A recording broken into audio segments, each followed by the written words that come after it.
G'day guys, Jesse here from Kingdoms. Because it is raining and I'm snuggled up in my Kmart hoodie and I'm more of a dome man than an editor man, I'm going to attempt this video in one shot, so here we go. Today I'll be talking about a very important factor when starting your new glamping business, and that is cost. While this topic is just too complex to give specific numbers, I've come up with 24, I think I got that right on the camera, costs associated with operating a glamping business. This will be split into 12 upfront and 12 ongoing costs. We will start with the upfront costs. Just before we get started, I'd like to quickly say that this whole video thing is still very new to me, so I appreciate your patience with this. I'm always very appreciative of constructive feedback, both good and bad, so feel free to share your thoughts with me. While my focus is on the industry in Australia, the general idea should remain the same. If you have any other topic you'd like for me to cover, feel free to comment below. But other than that, let's get into it. First off, we have site access. You need to ensure that your site is accessible. Considering your target market, do they enjoy a nice little hike through the bush, or would they prefer to pull up close to the site for easy access and unloading? If you find the perfect spot deep in the forest, but there's no road, you'll need to build a gravel path or driveway as a minimum. This is so guests can drive in and maintenance vehicles can drop off supplies and service the site. This does also include the building phase of the project. Some structures need full, unobstructed access, free from low-lying hanging branches and sharp turns. Other structures can be carried to site in pieces if necessary. Paved roads, gravel paths, or even clear signage can make a huge difference in accessibility. Gravel roads are usually the most cost-effective way to get most vehicles to site. Just remember that most of your guests will be from the city and may not have a four-wheel drive. Unless you are happy with these guests walking a relative distance, or you are in hand to ferry them to their site, then it is worth spending that little extra to get it two-wheel drive accessible. Also remember that gravel roads can wash away over time, especially if not prepared properly, so factor this into your overall budget, both initially and ongoing. Future-proofing the driveways to include the relevant drainage may be expensive, but can minimize any wash-away in high rain events. If the starting goal is to simply make it through peak season, then this option may be lower on the priority list. Just remember to factor in that upgrades at a later date may cause disruptions to your business, whether it is by noise or limiting access. Also consider access in both fire and flood events. Fireys tend to prefer multiple access roads in case of the roads being blocked by fire or falling trees. Number 2, we have service connections. Next up, you've got to sort out the utilities. Think electricity, water, and waste management systems, which is your black and grey water. Depending on your offering, services may be one of the highest upfront costs for your operation. Most of our clients are off-grid, so we'll focus on that. Off-grid locations often require solar panels with battery store and generator backup for power, rainwater collection and storage systems, and waste management systems. These utilities are essential for keeping your guests comfortable and operation running smoothly. It may be best to get a few quotes from different solar companies and engage a local installer, as they tend to have better knowledge of how best to position, how much sun the region gets, and how much rainfall, etc. It is best to compile a list of amenities that your services will be running, such as aircons, lights, fridges, power points, baths, showers, basins, how your cooking and heating is done, and how your hot water is done as well. With this information, you will be informed by the usage, as well as giving the supplier a better idea of the size of system you will require. When it comes to water collection storage, there are a few considerations worth noting. 1, do I want one large tank or do I want multiple smaller ones? How am I getting water from the water collection point to the water storage, then to the site? What is the average annual rainfall for my area and how consistent is it throughout the year? What amenities require water and how much would the average guest use per night? My recommendations, in a general sense, are to have multiple water tanks configured in a way that if one breaks, the others won't be affected. How can they get affected? Falling trees, a broken fitting or a connection point, or something as simple as someone leaves a tap on. My next recommendation is to gravity feed water from the water collection point to a storage tank. Remember, of course, that gravity pushes water downhill.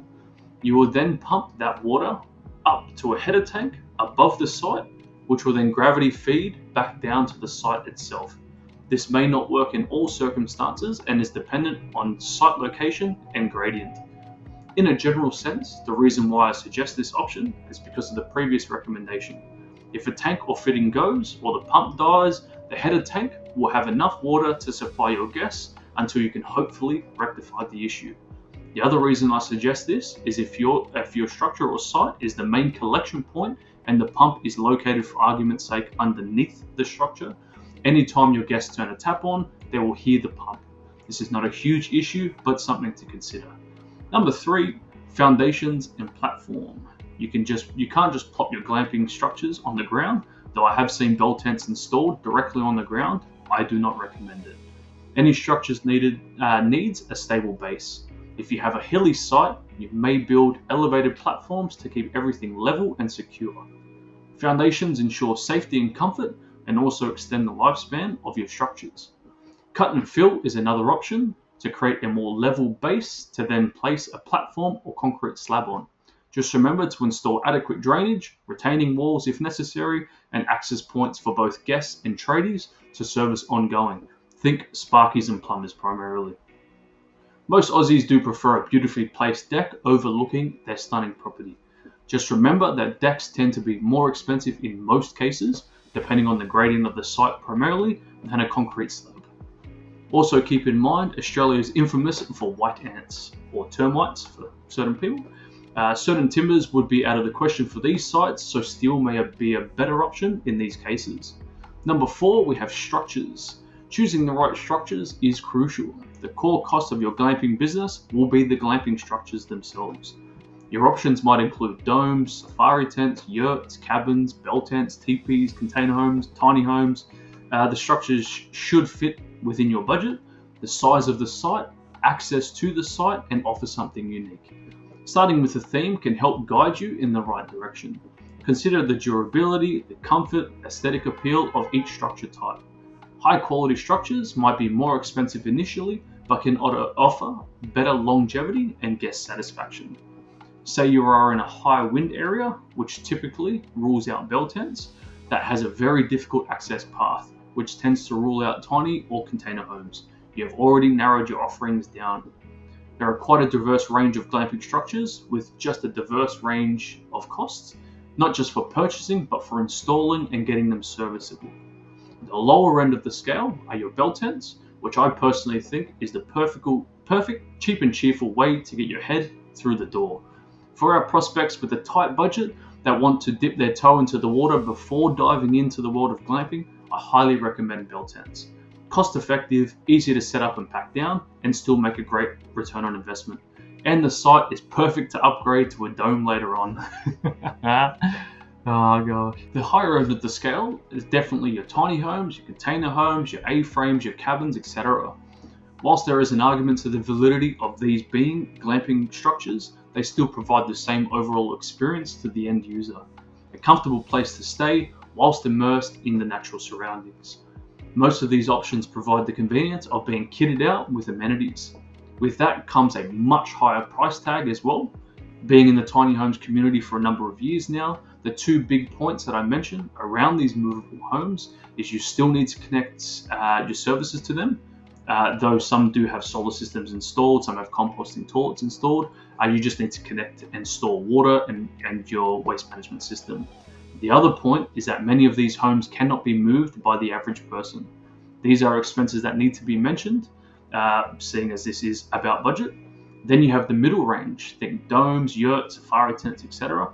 They give a more luxurious level to the glamp experience than your low end, whilst being more cost effective than the high end structures. The mid-range can also vary in cost substantially depending on the size, the amenities offered, furniture and other luxuries. My suggestion here is to have an ideal budget and absolute highest you will go per site. Number 5, we have internal fit-outs. The inside of your glamping structure needs to be just as appealing as the outside. Large variations in cost between two sites can come down to furniture and amenities supplied. For example, you might pick up a $200 bar fridge or a $3,000 fridge. Think cozy beds, stylish furniture and good lighting. A well thought out interior makes your site feel like a home away from home for your guests. The key is to balance comfort and budget. Some interior styles can be more expensive than others as well, so choose wisely what overall theme you are going for. Some of our clients actually offer different themes for the different structures to encourage revisits. Internals don't just mean furnishings, however. Amenities, heating and cooling, and technology are all factors in internal fit-outs. Glamping is all about comfort in nature. Comfort can have different meanings to different people. Some people absolutely need a toilet inside their structure, while some are happy with the toilet outside, albeit close to the site, of course. No one wants to do the midnight runs in the middle of the winter through a forest with drop bears around. Discussing with many who are already in the glamping industry, it amazes me the variety of guests that they have. Some people give 4 stars simply because there is no Wi-Fi or reception. Others give raving reviews over the lack of technology and reception on offer. Some can't stand composting toilets while others embrace it. My recommendation is to first think about your ideal target market, whether it's a middle-aged professional couple from Sydney, a young family from Perth, a small group of friends celebrating a birthday. Think about what their needs and wants are. Then factor this into the budget that you have. Comfort does not need to be expensive. Comfort needs to be comfortable. I've seen many a glamping accommodation with second-hand furniture, with home-built walls and walkways. You just call it rustic. She'll be right, basically. And people love it. Actually, correction, the right people love it. Number 6, we have external fit-outs. Enhancing the interior of your glamping site with decks, outdoor furniture, and other features can significantly improve your guest experience. Consider adding amenities like fire pits, barbecues, outdoor seating to encourage guests to enjoy your natural surroundings. These features not only add value, but also increase opportunities for unique marketing angles. Remember that unless your guest is sleeping, it is absolutely pouring with rain, or it's freezing cold, chances are your guests are outside. This is why they are glamping, to get outdoors. Take advantage of this. Chances are, if you are reading this, you either have or are looking for a rural property. As vast as Australia is, most Aussies live in cities. They don't know what a bloody cow looks like in real life. Yes, they've seen photos in a book as a kid, but they haven't actually stood next to one before. What you may take advantage of in a rural setting, others would love to experience and pay for, I might add. This doesn't even include international tourists wanting to see our unique and diverse flora and fauna. Take advantage of this. A simple fire pit, remembering that many city people don't know how to light and extinguish fires, and also remember fire bans exist, but of course you already knew that, is an entry to the soul, to the present moment. A walk to your dam, leaving a small amount of animal feed for your goats, or patting that prick of a Shetland pony that bites everyone, but you can't give it away because it's just so cute. Yeah, I'm talking about you, George, bastard. Most external fit-outs don't need to be expensive. The ones that are usually because you have to decide to place your amenities or your bathroom or kitchen outside. I've seen some simple outdoor bathroom and kitchen amenities that just look perfect because they had the rustic charm, used natural materials and made the most of it. I've also seen amazing outdoor amenities that were probably more expensive than the entire glamping structure. These setups do tend to make more on a nightly rate. Think freestanding bathtubs, hot tubs, proper outdoor kitchens, outdoor showers, etc. Number 7 we have is landscape. The way your site looks is super important. You might plant native shrubs, create pathways, or add some lighting to make it more inviting. Landscaping can also act as privacy screens, edging, or fencing between glamping sites, creating a beautiful sense of privacy. Turning a plain field into a beautiful garden with walkways for guests to explore enhances the natural beauty of your location. I'm not going to tell you how to landscape, just factor in that there may be costs associated, whether it be time or resources. Number 8, permits and licenses. This is the not so fun part, but unfortunately you can't skip it. Council, bloody council. I definitely have opinions about local council, as I'm sure all of you do. I won't go into detail into this topic, but just making you aware that there may be costs associated with this. You may need the right permits and licenses to avoid legal hassles later. I will create a whole other video if I haven't by the time you're watching this. In Australia, every state has its own regulations based on the National Construction Codes, or the NCC, and other legislation as well. Each council may also have its own set of rules to follow. The zoning of your land can also dictate what you can and can't do, both with or without permission. You may also need a license to run certain types of accommodations or businesses. It is tedious, but it can be crucial. It's worth noting that each state and council have different requirements, so it's essential to research and understand the local regulations. Number 9, we have security measures.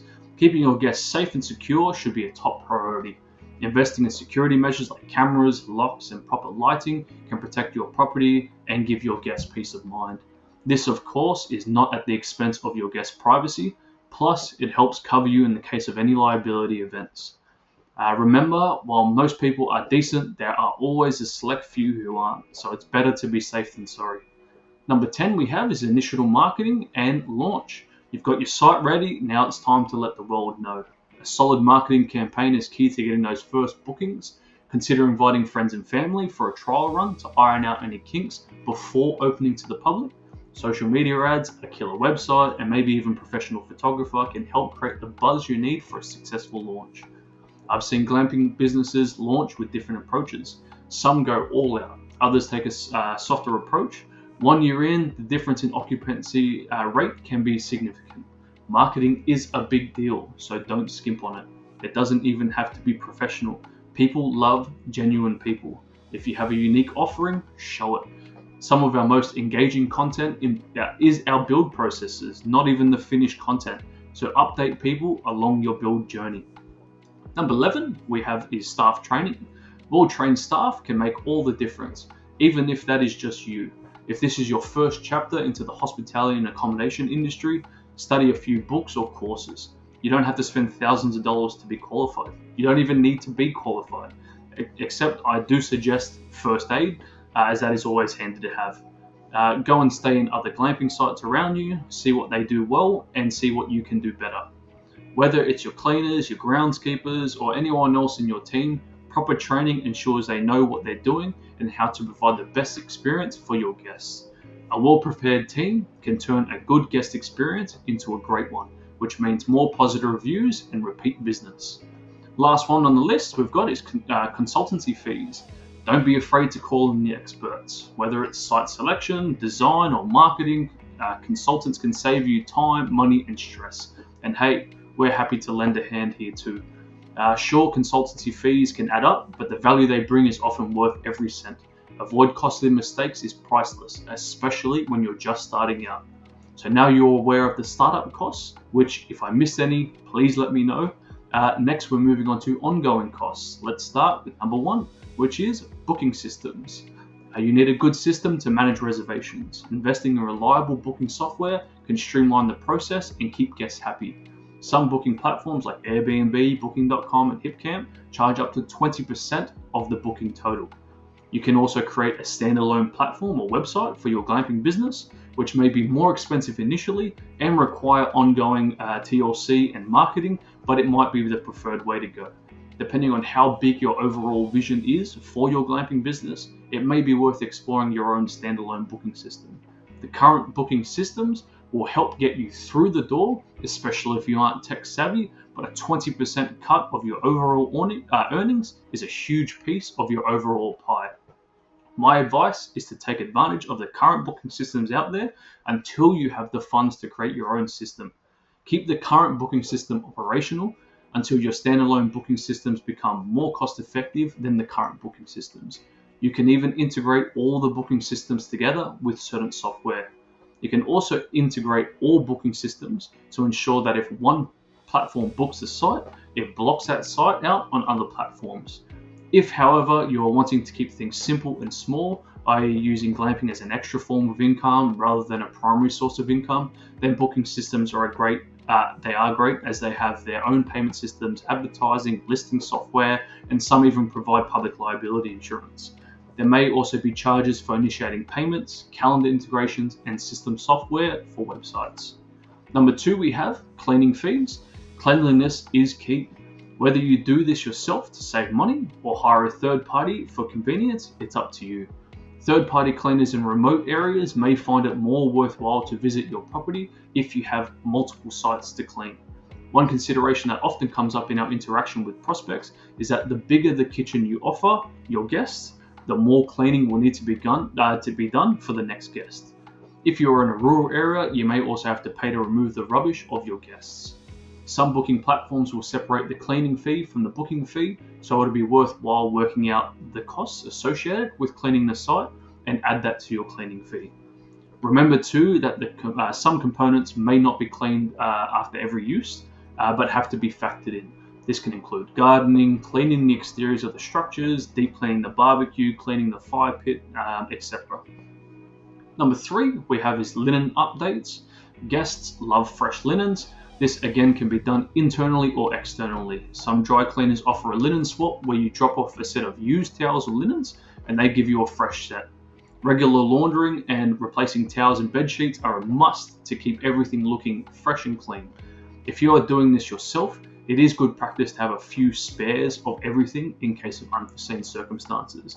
If off-grid, it is good to factor in how you will clean and dry your linens. Dryers use a lot of energy, and if electricity is a luxury, it may be worth air drying instead. If it rains, however, it can be a catch-22 as you need sun to run your solar system, but you can't air dry unless you're out of the weather.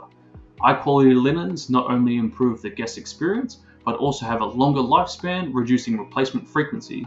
It does not matter how luxurious or amazing the guest experience is, if they are tucking themselves into what feels like 80 grit sandpaper used in a rescue shelter as a puppy pad, that is going to be the focal point of their review.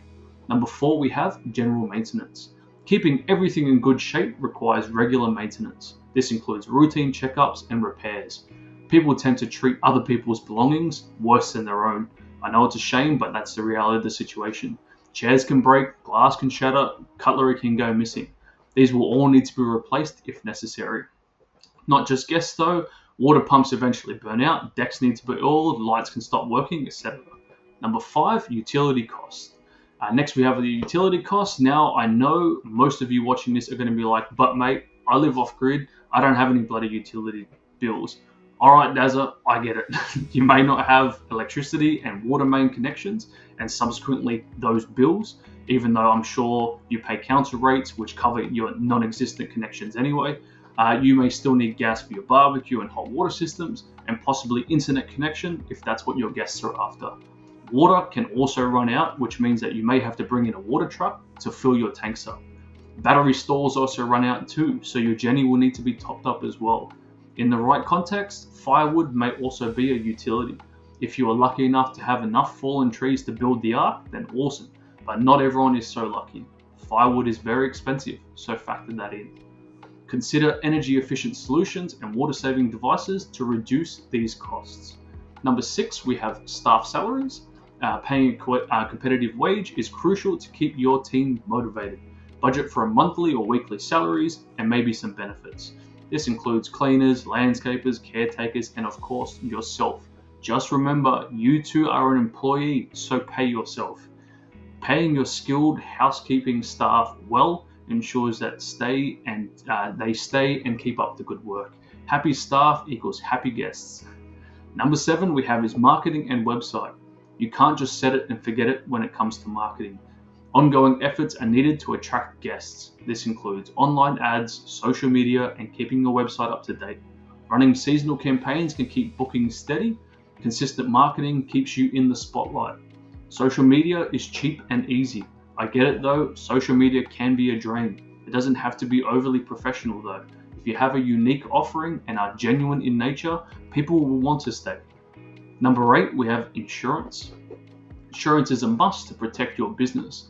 Budget for public liability, property insurance, and other insurance premiums. This gives you peace of mind knowing that you're covered against risks and damages. It's essential to have comprehensive coverage to safeguard your investment. If you have employees, you will need to have workers' compensation as well. Number 9, we have seasonal updates. You'll need to adapt your site for different seasons. This could mean installing heaters for winter and fans for summer. Accounting for warmer and cooler periods can have different costs depending on your location and offerings. For example, wood for wood fire heaters can become a costly exercise. Setting up shade sails, fans, or heaters are other considerations. Keeping guests comfortable year-round is key to maintaining bookings. There are glamping structures that have these fixed all year round, but you have to factor in that if a guest sees an air conditioning unit, if it is 23 degrees outside, they will run it at 22 degrees because, hey, they paid for it. Number 10, we have pest control. Nobody wants to deal with bugs. Regular pest control services are necessary to keep your site comfortable. Completing the correct provisions in the preparation stage of your site build can help minimize pest issues later. This includes placing weed mats before building your deck and install a proper drainage to move otherwise stagnant water. Hiring pest control services to prevent infestations is essential for maintaining a pleasant guest experience. Termites and rats end up being among the most destructive animals on most glamping sites. If your property is prone to them, ensure you have correct provisions in place to maximize the life expectancy of your site. Trading timber for steel for your platform, for example, can minimize risk and maximize longevity. Number 11, we have emergency funds. Set aside money for unexpected expenses. This emergency fund can cover things like storm damage repairs, burst water tanks, batteries dying, furniture breaking, or a tree falling on a structure. Having a financial safety net is crucial for dealing with unexpected costs without derailing your budget. If you have insurance that covers damage, that is great. Australia unfortunately has had a rich history of insurance companies taking their sweet time paying out, if at all, so make sure you have a plan B just in case. Final one, taxes. Can't forget about taxes.